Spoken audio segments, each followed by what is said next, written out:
Now, the halfway house is a gold mine, it's a gem, it's a blessing. But a lot of people don't see it that way. What's up, everybody? Welcome to Observable Reality. I'm your humble host, Culinary U, back in the kitchen. Welcome to the table, Real family. life shit right Don't here, forget yo. to hit the subscribe Culinary button U, and that motherfucker. thumbs up. Let's go. Holding it down. What's up, RLS team? Hope you're having a wonderful day. It's real life and ain't nobody out here pump faking. You have to move strategic. Every step has to be calculated. Now, it's real, man, and I appreciate the comments and the support. You don't know how much that means to me. Although it may seem as if it's not appreciated, because what can one man really do? But it is, and I want to say thank you to everyone that's commented, all the subscribers, all the people that have asked me to keep going, keep pushing, that they're enjoying the content. It's one love to y'all.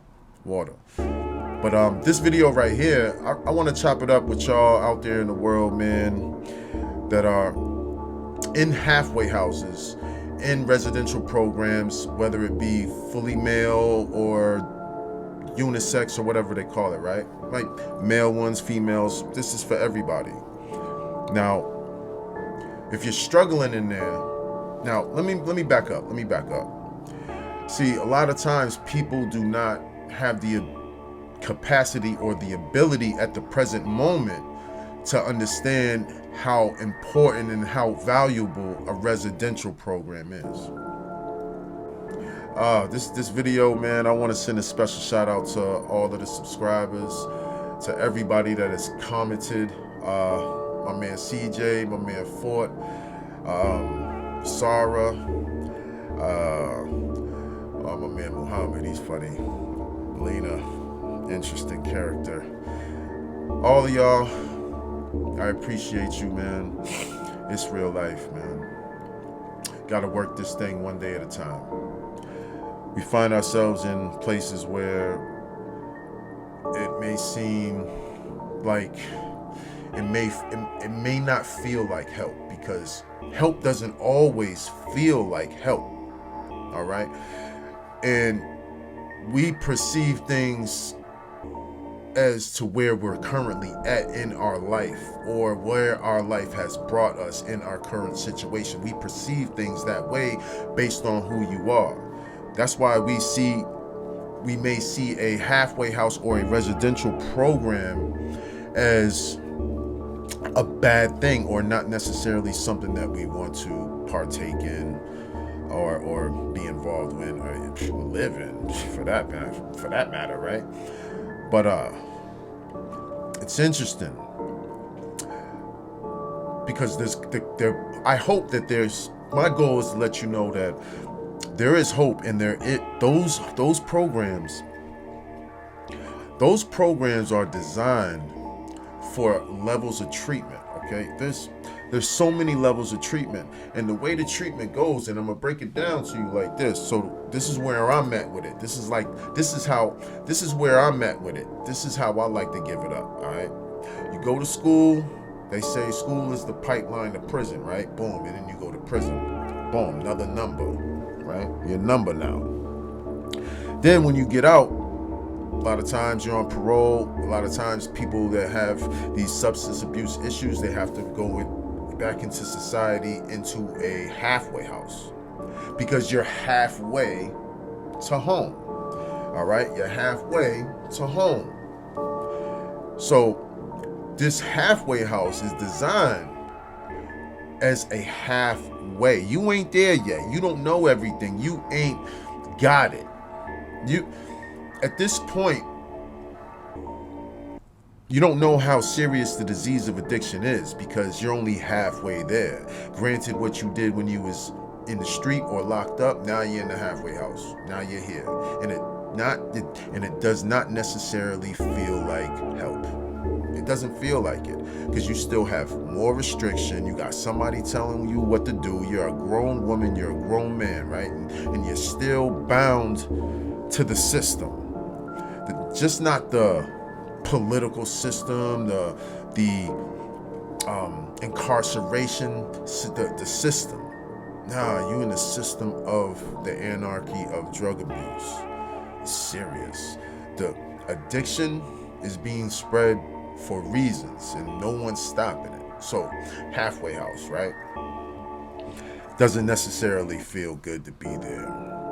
But once you, or if you, figure out how much of a gem it is, how much of a blessing it is to have the opportunity to receive in-house residential treatment, all right?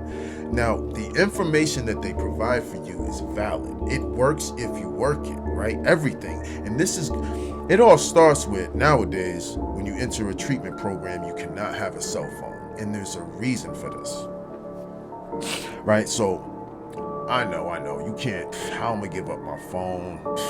That's crazy, right? Like, imagine not having access to nothing. Well, if you came from the joint, you didn't have no phone. You might have had a tablet, whatever.